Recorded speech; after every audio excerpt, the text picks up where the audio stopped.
Olá, amigos. Eu sou o pastor Sinésio Cagliari, pela graça de Deus, e é um prazer estarmos iniciando mais uma vez uma meditação na Santa Palavra do Senhor Jesus, na Palavra de Deus. É um prazer, mais uma vez, poder compartilhar com vocês a meditação e a reflexão na Palavra de Deus, segundo o Espírito Santo tem nos orientado. Hoje, vamos ler o Evangelho de Marcos, no capítulo 1, no verso 14 e 15.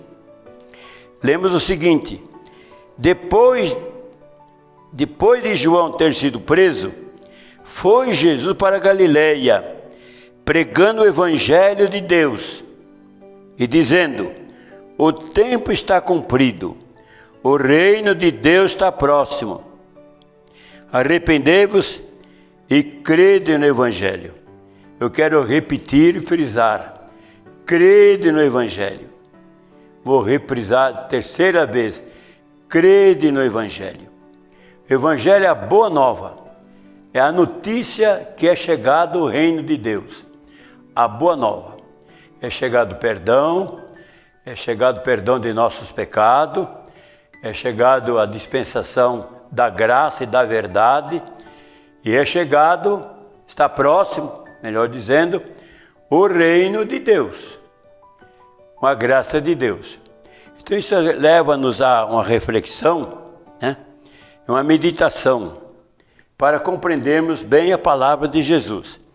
Nós vamos ler a carta do apóstolo Paulo aos Romanos, no capítulo, nós vamos ler aos Romanos no capítulo 5, a partir do versículo 8, aliás. Evangelho, carta do apóstolo Paulo aos Romanos, capítulo 5, verso 8. Eu vou dar preferência, eu vou falar pouco, eu vou deixar a palavra de Deus falar, que a palavra de Deus é de Deus. A palavra de Deus é espiritual. A palavra humana nem sempre é tão eficiente assim. Lemos Romanos 5, verso 8, para reflexão. É um versículo só por enquanto. Lemos: Mas Deus prova o seu próprio amor para conosco, pelo fato de ter Cristo morrido por nós, sendo nós ainda pecadores. Deus prova seu amor. O amor de Deus por nós está provado através da pessoa de Jesus, se sacrificando há 2000, vamos dizer assim, e 21 anos atrás, lá na cidade de Jerusalém. Se nós lemos o Evangelho, a carta ainda de Paulo aos Romanos, no capítulo 8, nós vamos ler a partir do versículo 31, os seguintes versículos: Que diremos, pois, à vista destas coisas? Se Deus é por nós, quem será contra nós? Aquele que não poupou o seu próprio filho, antes por todos nós o entregou, porventura não nos dará graciosamente com ele todas as coisas? Quem tentará acusação contra os eleitos de Deus? É Deus quem os justifica?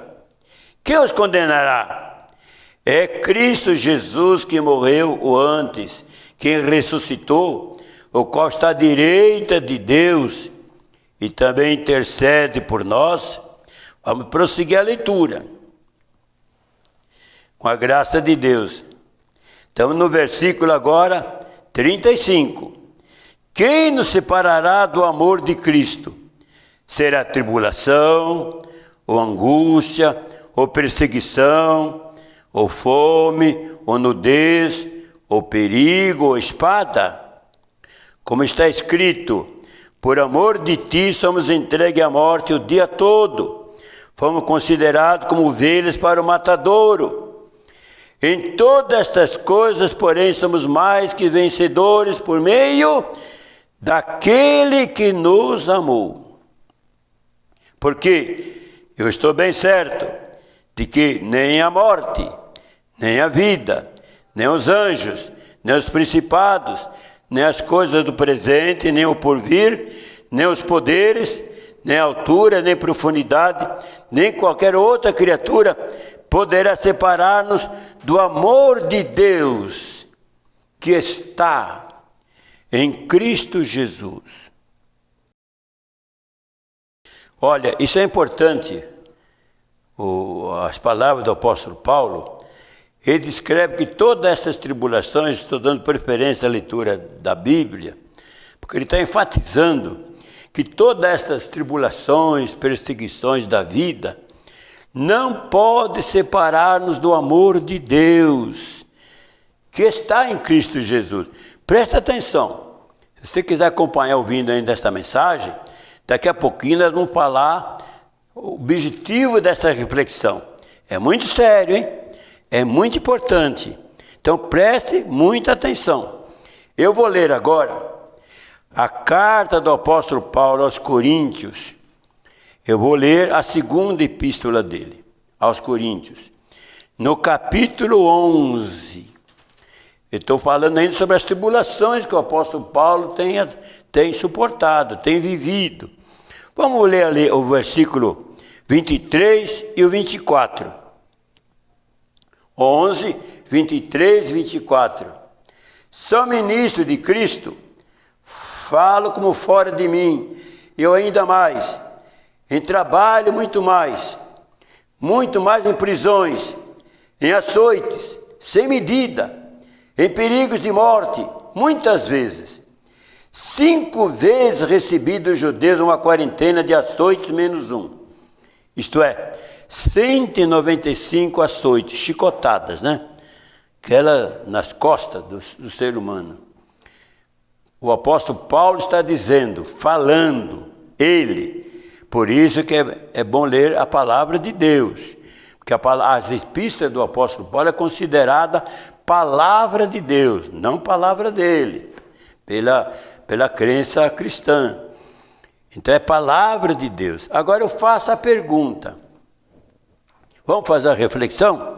Se Paulo fala que nada pode separar-nos do amor de Deus que está em Cristo Jesus, como entender então que Deus deixou Paulo sofrer 195 chicotadas no corpo?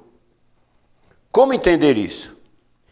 Ele está dizendo, Deus prova o seu amor para conosco, o amor que Deus tem por nós, neste fato, que Cristo morreu por nós, sendo nós ainda pecadores. Então ele está dizendo que Deus nos ama, provou que Deus nos ama.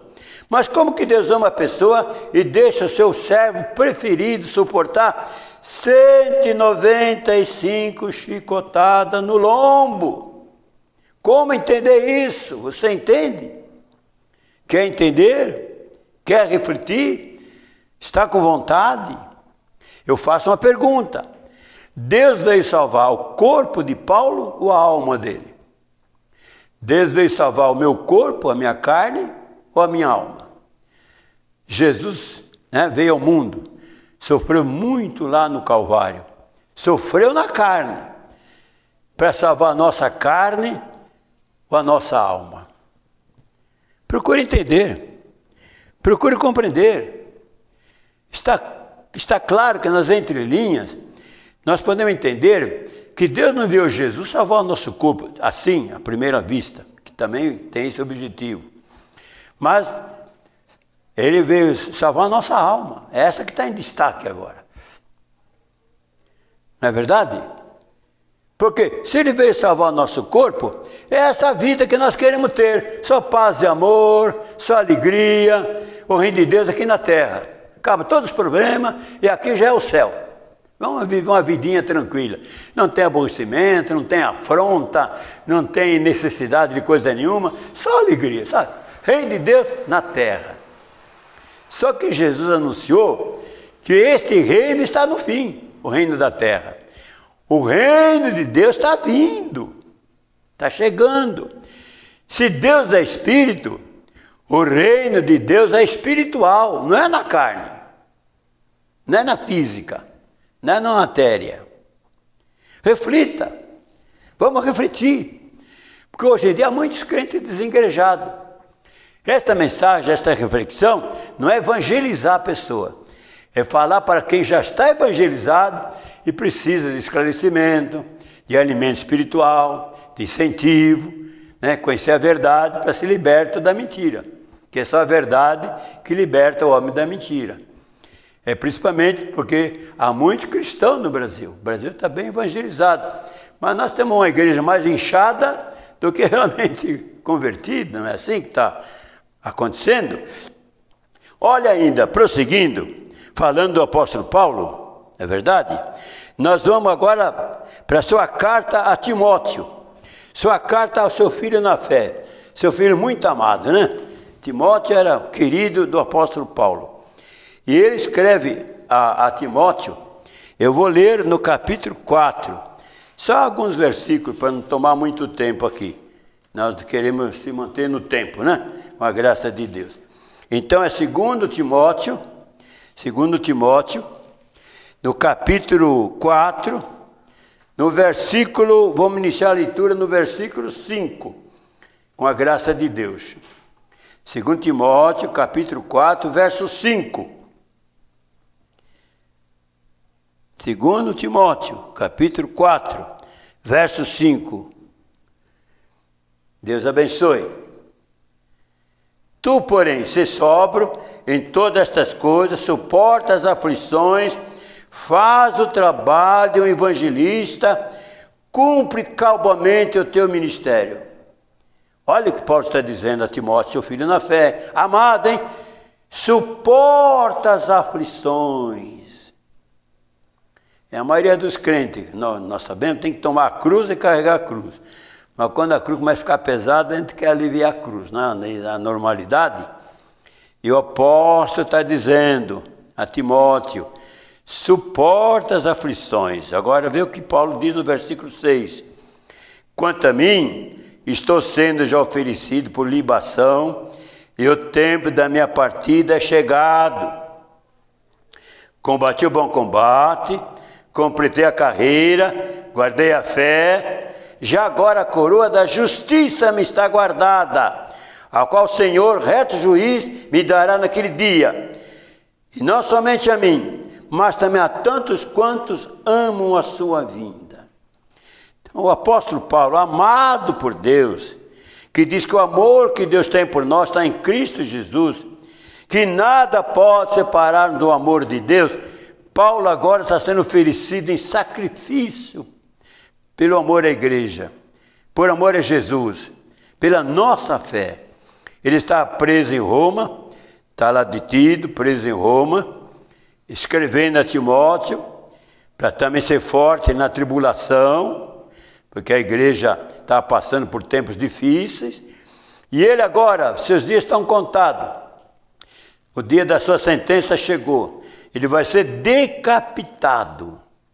No entanto, o apóstolo Paulo não lamenta, não reclama, não murmura, não fica dizendo, meu Deus, eu trabalhei a vida toda, eu me esforcei, eu levei o evangelho para todos os lugares, e agora a recompensa que eu tenho é ser morto, decapitado.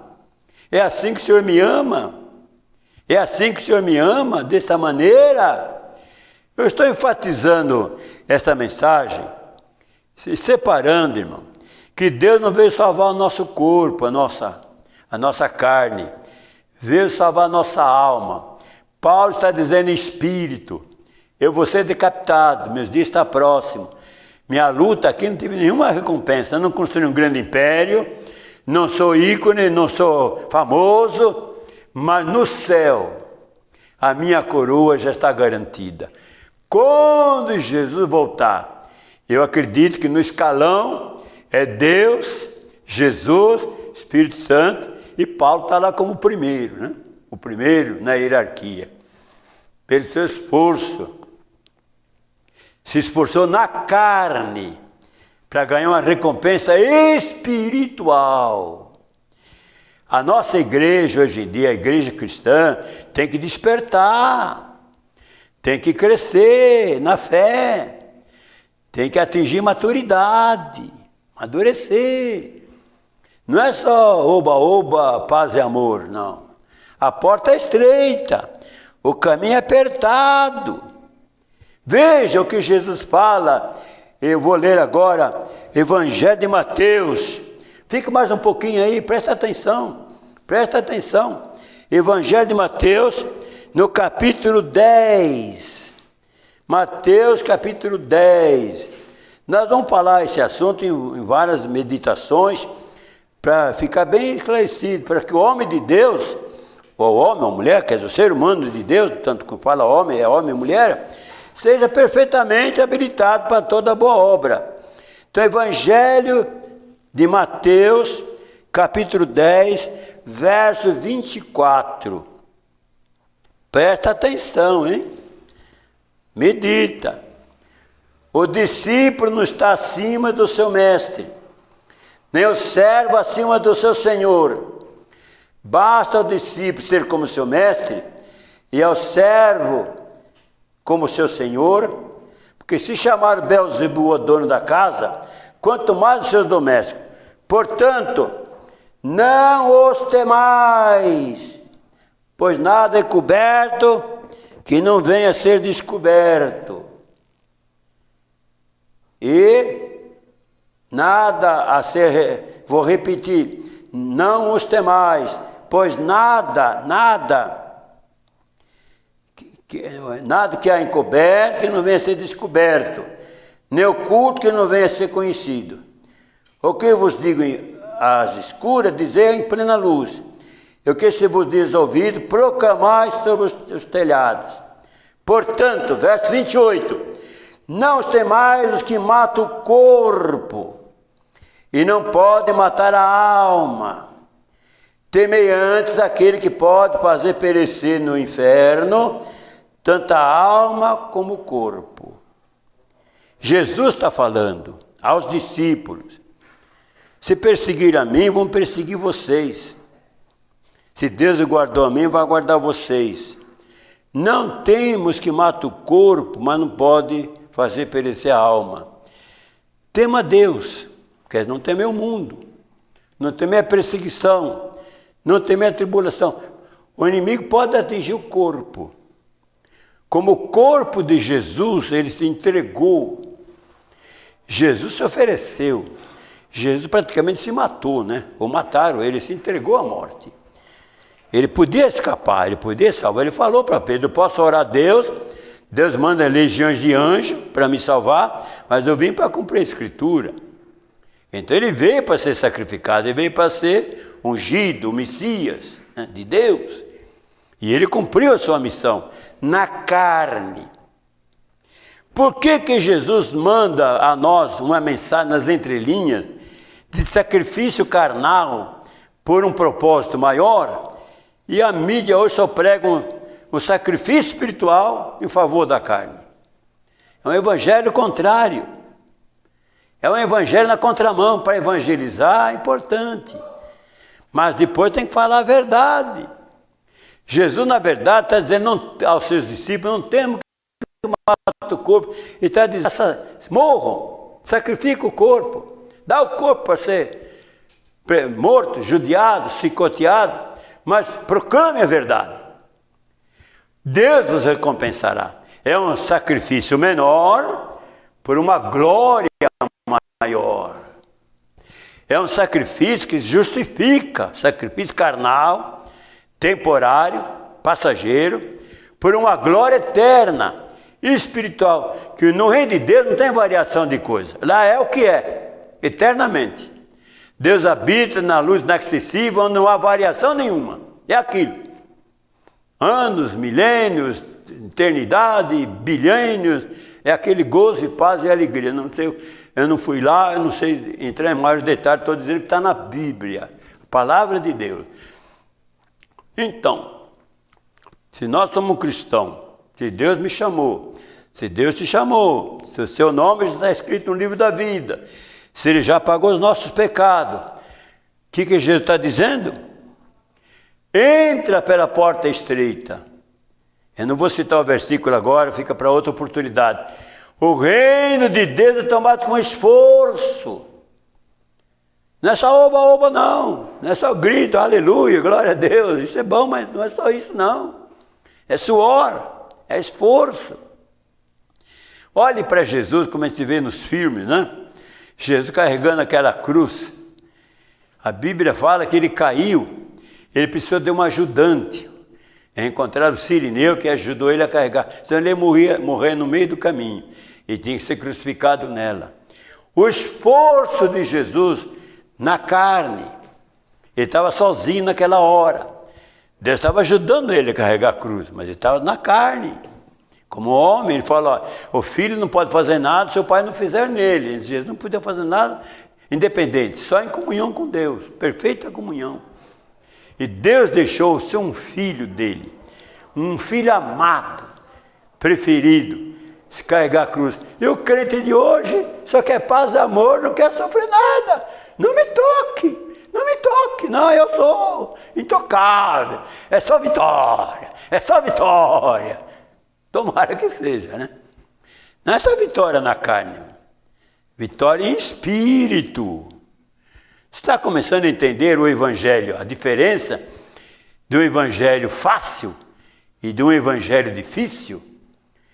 Eu não estou criticando, tem que se pregar o evangelho fácil, é o início da fé, né? Deus libera a bênção, é cura, milagre, alegria. Mas depois, Jesus fala para as pessoas ser discípulos de Jesus, aprender de Jesus, para encontrar a salvação da sua alma, salvação eterna. Eu quero terminar esta nossa reflexão agora lendo a carta do apóstolo Paulo aos Efésios. Vou ler no capítulo 3, aos Efésios, capítulo 3. E o versículo é o 14. É uma oração. É a oração do apóstolo Paulo. Vamos orar então? Oração do apóstolo Paulo. Eu vou ler apenas. É uma oração. Vamos orar junto. Capítulo 3, verso 14 ao 21. São 7 versículos. Paulo ora novamente. Está escrito aqui na Bíblia. Por esta causa, para o nosso crescimento espiritual, diz Paulo, por esta causa, me ponho de joelho diante do Pai, de quem toma o nome toda a família, tanto no céu como sobre a terra. Todos nós somos filhos de Deus em Cristo, né? Então temos um nome. Verso 16. Para que segundo a riqueza da sua glória, vos conceda que sejais fortalecidos com poder, mediante o seu espírito, no homem interior, no espiritual. E assim, habite Cristo no vosso coração pela fé, estando vós arraigados e alicerçados no amor de Deus, a fim de poderdes compreender com todos os santos qual é a largura e o comprimento e a altura e a profundidade, e conhecer o amor de Cristo que excede todo entendimento, para que sejais tomados de toda plenitude de Deus ainda aqui neste mundo, né? Com a graça de Deus. Diz ele, verso 20, ora, aquele que é poderoso para fazer infinitamente mais do que tudo quanto pedimos ou pensamos, conforme o seu poder, que opere em nós. A ele, portanto, seja a glória na igreja, em Cristo Jesus e por todas as gerações, para todos sempre. Amém. Nós estamos concluindo esta breve reflexão, onde procuramos destacar mais a palavra de Deus e menos a palavra humana. Quando lemos o Evangelho, é Deus falando por Jesus. Quando lemos as cartas apostólicas, é Deus falando através dos seus servos, dos seus apóstolos, considerados palavra de Deus. Que esta palavra possa nos ajudar a crescermos na fé. E passarmos naquele dia, quando Jesus voltar, possamos ouvir a palavra do Senhor. Vinde bendito de meu Pai, entra no gozo, que já vou estar preparado desde a fundação do mundo. Deus abençoe a todos e até a nossa próxima oportunidade.